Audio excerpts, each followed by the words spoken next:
Iran और America में तनाव के बीच कूटनीति पहल फिर तेज हो गई है। पहले दौर की बातचीत पूरी तरह से विफल रही, नाकाम रही और नाकाम होने के बाद दोनों देशों ने दूसरे दौर की बातचीत के लिए हामी भर दी है। यानी एक बार फिर से कोशिश की जा रही है।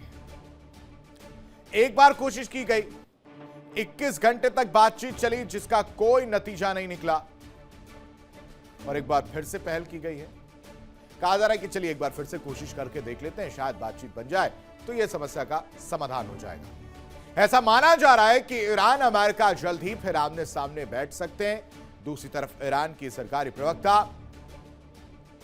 फातिमा मुहाजिरानी ने बुधवार को एक संख्या दुनिया के सामने रखी। मतलब यह भी एक ट्विस्ट है। क्या है वो समझिए। 270 अरब डॉलर, ये एक बम फोड़ा गया। ये जो डिमांड की गई है, ये वो डिमांड है जो नुकसान पहुंचा है। ये राशि की अगर बात की जाए, इस पैसे की अगर बात की जाए तो 3 चरण में। पहले चरण में इमारतों और बुनियादी ढांचे को सीधा नुकसान जो पहुंचाया गया उसकी भरपाई करनी है। दूसरा, सरकारी राजस्व में हानि और औद्योगिक बंदी का असर, उसकी वजह से जो नुकसान हुआ वो भरपाई। तीसरा, सबसे महत्वपूर्ण, नागरिक जीवन और लंबे समय का जो आर्थिक नुकसान हुआ है उसकी भरपाई मिस्टर डोनाल्ड ट्रंप आपको करनी होगी। ये ईरान के जो प्रवक्ता हैं उन्होंने बम फोड़ा है 270 अरब डॉलर का। रिपोर्ट देखिए।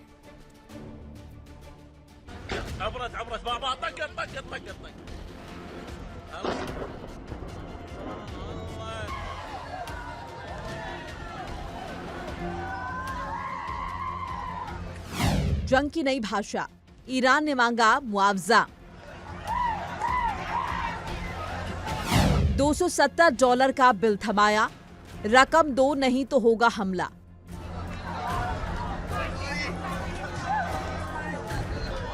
अड़तालीस दिन की जंग में जो तबाही हुई उसका ये पहला आधिकारिक बिल है। धमकी साफ है, या तो रकम दो नहीं तो हॉर्मुज़ स्ट्रेट फिर से बंद कर देंगे। ये सिर्फ मुआवजे की रकम नहीं है बल्कि एक नई जंग की भाषा है।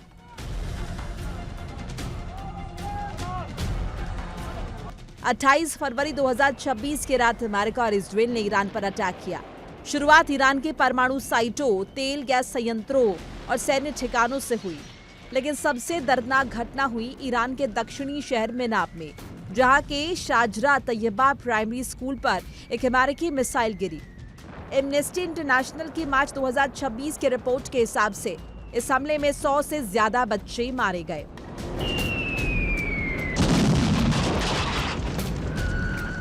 ईरानी सरकार का दावा है कि मरने वालों की संख्या 170 के करीब थी।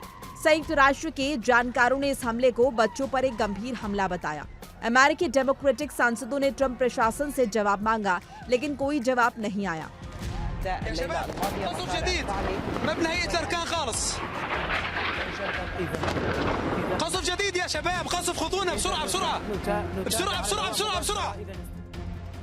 ईरानी सरकारी प्रवक्ता फातिमा मुहाजिरानी ने कहा कि निश्चित रूप से कानूनी तरीकों से अपने लोगों के अधिकारों की रक्षा करेंगे। उस रात से लेकर आज तक 48 दिन बीत चुके हैं, जंग अभी रुकी नहीं है और अब ईरान ने उस तबाही का पहला आधिकारिक हिसाब किताब दुनिया के सामने रख दिया है।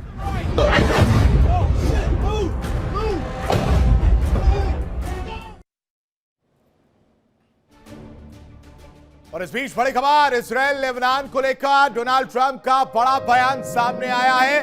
दोनों देशों के बीच राहत की कोशिश कर रहे हैं।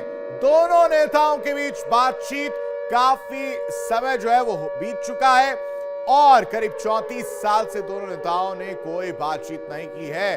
दोनों नेताओं के बीच बातचीत होगी, ये इस वक्त की बड़ी और अहम खबर आपको बता रहे हैं। डोनाल्ड ट्रंप ने इसको लेकर बयान दिया है। डोनाल्ड ट्रंप का ट्वीट भी सामने आया है, वो भी आपको हम दिखा देते हैं।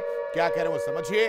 और डोनाल्ड ट्रंप कह रहे हैं कि trying to get a little breathing room between Israel and Lebanon. It has been a long time since the two leaders have spoken like 34 years, मतलब 34 साल से ऐसा लग रहा है कि बातचीत दोनों के बीच में नहीं हुई है। वो हम कोशिश करेंगे। It will happen tomorrow, nice president BJT। ये डोनाल्ड ट्रंप का ट्वीट है।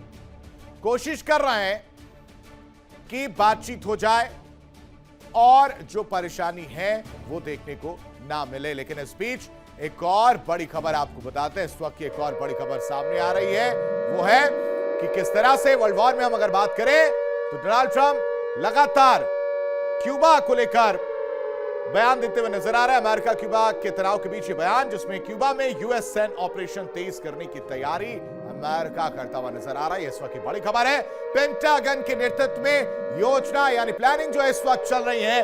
ट्रंप के आदेश के बाद क्यूबा में सैन्य ऑपरेशन तेज होगा। ट्रंप प्रशासन ने क्यूबा में तेल सप्लाई पर फिलहाल रोक लगाई है और इसका असर जो है वो देखने को मिल रहा है। वो आप समझिए,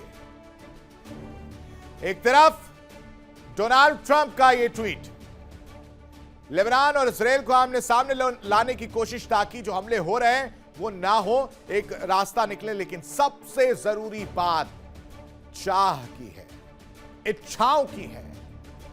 डोनाल्ड ट्रंप की इच्छा की अगर बात की जाए, उन इच्छाओं में से वेनेजुएला, ईरान और अब क्यूबा को लेकर तनाव जो देखने को मिल सकता है। और ऐसी खबर सामने आ रही है कि यूएस सैन्य ऑपरेशन तेज करने की तैयारी में है क्यूबा में। आपको याद हो कि क्यूबा की स्थिति इस वक्त बेहद दयनीय है।